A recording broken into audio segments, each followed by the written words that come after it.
வாழ்க வளமுடன்!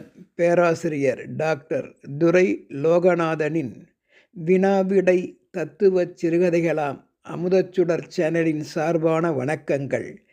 என் கதைகள் பல வெளிவர உதவிடும் யூடியூப் நிறுவனத்தார்க்கும் நண்பர்களுக்கும் என் கற்பனை கதைகளுக்கு நாளுக்கு நாள் அமோக ஆதரவு தந்து ஏதோ ஒரு உண்மையை புரிந்து கொண்டு என்னை மகிழ்விக்கின்ற ரசிகப் பெருமக்களுக்கும் வாழ்த்துக்களும் வணக்கங்களும். வாருங்கள், இன்றைய சிந்தனைக்குரிய கதையாம். தலைப்பானது மனிதர்களின் இருவேறு முகங்கள். காண்போமா? கவனியுங்கள். ஓடையூரில் சந்தை பகுதியானது திங்கட்கிழமை மட்டுமே காலை முதல் இயங்கும் பல்பொருள் அங்காடியைப் போல் தெரியும். அப்பகுதிக்கு சென்றால் கிடைக்காத பொருட்களே இல்லை என்கின்ற அளவுக்கு உயர்ந்து விளங்கும். பொருள்களும் விலையும் நயமாகவே இருக்கும். காஸ்ட் கட் என்பார்கள். மாதத்தில் 2 முறை மட்டுமே இயங்கும். வாடிக்கையாளர்களும் வாடிக்கை மறவாமல் கடன் சொல்லிவிட்டு கூட பொருட்களை வாங்கிச் செல்வர். அப்படிப்பட்ட நாணயம் மிக்கவர்கள். மறவாமல் சம்பளம் பணம் கைக்கு வந்தவுடன் கொடுத்தும் தங்கள் நாணயத்தை காப்பாற்றி மீண்டும் பொருட்களை பெற்று செல்வர். எல்லாம் கடன் சொல்ல மாட்டார்கள் என்பதால், அதாவது சிலரைப் போல் எல்லாரும் கடன் சொல்ல மாட்டார்கள் என்பதால் சந்தைக்கு நட்டம் இழப்பு என்பது ஏற்படுவதே இல்லை.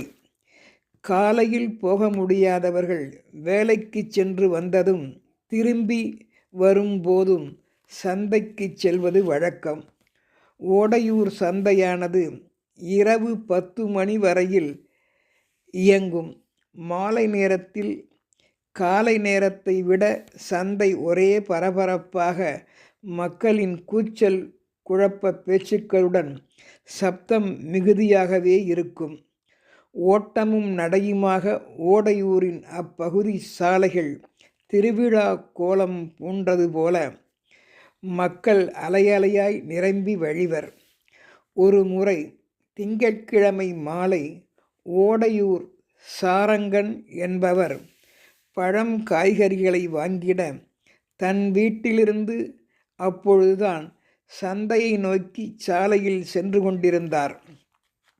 சாலையின் எதிரே பக்கத்து தெருவில் அதே ஊரில் குடியிருக்கும் விவசாயி சாரங்கனின் தம்பி பாண்டுரங்கன் ஏதோ சிலவற்றை சந்தையிலிருந்து வாங்கி கொண்டு அவர் எதிரே வந்து கொண்டிருந்தார். சாரங்கன் அருகில் வந்த பாண்டுரங்கன் ஏதோ சிந்திப்பது போல முணுமுணுத்து கொண்டும் ஏளனமாய் சிரித்து கொண்டும் எதையோ எண்ணி தவிப்பது போல பாவனை செய்து தனது சகோதரர் சாரங்கனை கண்டுகொள்ளாமல் மீண்டும் மீண்டும் தனக்குள் அப்படியே வாய்விட்டு பேசுவது போல் முணுமுணுத்தவனை தடுத்து நிறுத்தி என்ன ஆயிற்று என்று கேட்டார்.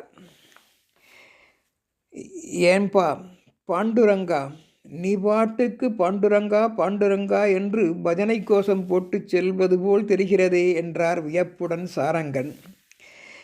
என்ன தலையை அப்படி இப்படியுமா ஆட்டுற? அப்படி இல்லைங்கிறியா? அப்போ எதை சொல்லி முணுமுணுத்து கொண்டே என்னை கூட பார்க்காமல் செல்கின்றாய்? சாரி அண்ணா, நான் தங்களை கவனிக்கவில்லை. ஏதோ ஒரு அந்த சிந்தனை என்னை யோசிக்க வைத்துவிட்டது. என்ன செய்வதென்று எனக்கும் புரியவில்லை. ஏன் அப்படி என்றும் தெரியவில்லை. என்னன்னு அதை சரியா நீ கேட்கிறியா? சொல்கிறேன் கேளண்ணா. மனிதன் எல்லாம் தெரிந்து கொண்டான், வாழும் வகை புரிந்து கொண்டான், ஆனால் மனிதனாக மாற மட்டும் தெரியவில்லை என்ற அந்த பழைய பாடல்தான் எனக்கு அந்த காட்சியை கண்டவுடன் ஏற்பட்டது அண்ணா. என்னப்பா கண்டாய்? தெளிவாக கூறேன். பதறாதீர்கள் அண்ணா, சொல்கிறேன். எனது மண்டை குழம்புது, தெளிவாகச் சொல்லப்பா என்றதும், ஓ, நேர்முக வர்ணையாகச் சொல்ல கேட்கிறாயா? சற்று நீ வருவதற்கு முன்புதான் அண்ணா சாரங்கா, நான் உன் எதிரில் வந்து கொண்டிருந்த போது சற்று முன்கூட்டி என் எதிரே ஒரு 27 வயது மதிக்கத்தக்க வாலிபர் பழ வகைகளை தன் கைப்பையில் வைத்து கொண்டு உன்னைப்போல் சாலை ஓரம் வேகமாய் நடந்து வந்து கொண்டிருந்தார் என் எதிரே. அப்போது சந்தையிலிருந்து பொருள்களை வாங்கி வந்த ஒரு பள்ளிக்கூட இறுதியாண்டு படிக்கும் அழகிய இளம்பெண், ஓட்டமும் நடையுமாக ஏதோ காரணத்தால் வந்தவள், அந்த எதிரே வந்த அந்த 27 வயது மதிக்கத்தக்க வாலிபன் மீது தெரியாமல் மோதிட, அவனையும் கீழே தள்ளி அவனது பொருள்களும் சிதறி போய் நின்றது. அவன் மீது படும்படியாகவே அவளும் விழுந்து விட்டாள். அவனுடன் சுதாரித்து கொண்டு எழுந்த அந்த வாலிபன் அந்த பெண்ணை தன் கரங்களால் தொட்டு தூக்கி, கவலைப்படாதே கண்ணு, அடடே பரவா இல்லைப்பா, ஏன் அழுகுற, தெரியாம தானே நடந்துருச்சு, சரி விட்டு தள்ளு என்று அவளை நோக விடாமல் காத்து நின்று சிதறிய எல்லா பொருள்களையும் பொறுக்கி எடுத்து அவளது கைப்பையில் போட்டு கொடுத்து, பார்த்து பத்திரமா போக்கண்ணு, பார்த்து போப்பா என்று கனிவுடன் அவளை மெதுவாக பட்டும் படாமலும் தொட்டு தட்டி கொடுத்து, மெதுவாக இவன் புன்னகைத்து அவள் போகும் வழியையே பார்த்து நின்று ஒரு மாதிரி குழம்பி போனான். என்றதும் இதை அப்படியே கூறி வந்தார் சகோதரனிடம். உடனே சாரங்கன், சரிப்பா, உன் வர்ணனை சரிதான், அந்த வாலிபன் செய்தது சரிதானே, அதில் என்ன உனக்கு மனத்தடுமாற்றம், நல்லதுதானே, மனிதத்துவம் தானே, இதில் என்ன இருக்கிறது உனக்கு குழப்பம்? முழுசா என்னை சொல்ல விடப்பா சாரங்கா.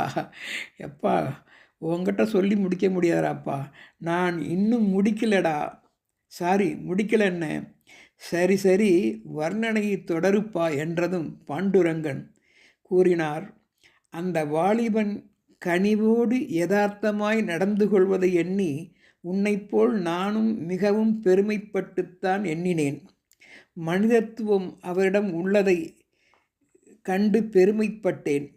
ஆனால் அது சிறிது நேரத்தில் சொல்லி வைத்தார் போல மழை வராது என்று நம்புவோம், ஆனால் திடீரென்று மழை பெய்து கெடுப்பது போல அதே வாலிபன் மீது பட்டகாலிலேயே படும் என்பது போல் அந்த பெண் வயது மதிக்கத்தக்க வேறு ஒரு இளம் வாலிபன், பள்ளிக்கூட இறுதியாண்டோ கல்லூரி முதலாண்டோ தெரியவில்லை, கால் இடறி அதே 27 வயதுடைய வாலிபன் மீது மோதி இருவரும் சேர்ந்து சாலை ஓரமாக விழுந்து சிதறிவிட்டனர்.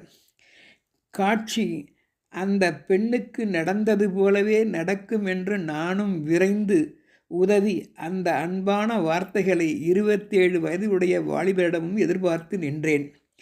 ஆனால் அது அப்படியே நடக்காமல் அந்த இளம் வாலிபனை தூக்கி நிறுத்தி, அப்பப்பா, நினைத்தாலே பயமாக இருக்கிறது, என்னடா சொல்கிறேன் கேளுன்னா, அப்படி தூக்கி நிறுத்தி, ஏண்டா முண்டம், தடிமாடு மாதிரி வளர்ந்துருக்க, கண்ணு அவுஞ்சா போச்சு உனக்கு, பார்த்து தானே நடக்கிற, அறிவு இல்லை, என்ன படிக்கிற புத்தி கெட்டவனே என்று அவன் கன்னங்கள் சிவக்கும்படியாக ஓங்கி இரு கன்னத்திலும் மாறி மாறி அறைவிட்டு அவனை கதற வைத்தான். அவன் துடித்து விட்டான் இளம்பாலகன். அந்த இளம் வாலிபனோ நடுங்கி போன நிலையில் நின்று கொண்டிருந்தான். எனக்கே பார்க்க பாவமாக இருந்தது. சாரி அண்ணா என்று அவன் புத்தியுடன் கூறி சிதறிய பொருட்களை அழுது கொண்டே அந்த சிறுவன் அங்கு ஒன்றும் இங்கு ஒன்றுமாக கிடந்த சந்தை பொருட்களை பொறுக்கி எடுத்தவனை நான் சமாதானப்படுத்தி வழி அனுப்பினேன், இருவரையும் ஒரு வழியாக. சரிப்பா, நல்லதுதானே செஞ்சிருக்க பாண்டுரங்கா, நீ செய்ததும் சரியே, இதில் என்ன யோசிக்க உள்ளது?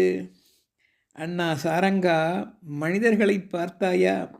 ஒரே காட்சிதான், ஒரே செயல்தான். இதில் என்னென்ன வேறுபாடுகளை காட்டுகிறார்கள். ஆணா இருந்தா என்ன, பெண்ணா இருந்தா என்ன? இருவரும் இளம் வயது உடையவர்கள்தானே. ஒருவருக்கு மட்டும் அன்பான வார்த்தைகள், மற்றவர்க்கு மட்டும் ஏன் இப்படி? ஒரே நிகழ்வுதானே அண்ணா. தாங்கிக் கொள்ளும் மனிதர்கள் எல்லோரிடமும் சம அன்பு காட்டுவதில்லையோ என்று என்னை சிந்திக்க வைத்து விட்டது. ஏன் அப்படி என்பதுதான் எனது சிந்தனை. எல்லா உயிர்களையும் நேசிக்கும் பழக்கம் ஏன் மனிதனிடம் ஏற்படவில்லை? சமமாகத்தானே பாவிக்க வேண்டும். மேலும் எனக்கு அந்த காட்சியால் என் உள்ளத்தில் தோன்றியது, கீழே விழுந்தவர்களை பார்க்கும் ஒருவன் பதறிப்போய் பாசம் காட்டுவது போல் நக்கலாகவோ கிண்டலாகவோ, இங்கே எழுந்து வாப்பா, நான் தூக்கி விடுகிறேன் என்பது போல் அந்த பையனுக்கு நடந்த 27 வயது வாலிபன் செயல் இருந்தது கண்டு நொந்து போனேன் அண்ணா. தெரியாமல் தான் கேட்கிறேன். இருவரும் பிஞ்சுகள் தானே, இளம் வயதினர்தானே. 27 வயது வாலிபனுக்கு அது என்ன மிகவும் அவன் உடம்பு வலிக்கவா போகிறது? எறும்புகள் ஏறி எங்கேயாவது மரங்கள் சாய்ந்தது உண்டான்னா நினைத்து பாருங்கள். என்ன மறுபடியும் சொல்லுப்பா, நல்லா இருக்க. எறும்புகள் ஏறி எங்கேயாவது மரங்கள் சாய்ந்து போனது உண்டா? ஆமாம், சிந்திக்க வேண்டியதானப்பா. நீ என்ன சொல்ல வருகிறாய்? ஒரு எறும்பை மட்டும் நசுக்குவது நியாயமா? அப்படித்தானே 2 பிஞ்சு உள்ளங்களுக்கும் நடந்துவிட்டன என்ற பாண்டுரங்கனின் யதார்த்தமான முணுமுணுப்பாம் மனிதத்துவம் மிக்க சஞ்சலங்கள் சிலருக்கு ஏற்படுவது யோசிக்க வேண்டிய ஒன்றுதானே. யோசித்தால் சமநிலை ஏற்பட வாய்ப்பு உண்டல்லவா? அதன் வழி வழங்கப்படும் எல்லா வகை போராட்ட தீர்ப்புகளுக்கும் பல்வேறு முகங்கள் காட்டாது அல்லவா? சிந்திப்போம். சமத்துவம் சகோதரத்துவம் வளர மலர பாடுபடுவோம் என்று கூறி சென்றனர். இந்த கதையானதின் போக்கு நம்மை சிந்திக்க வைக்கும் என்று கருதுகிறேன். வாழ்க வளமுடன்.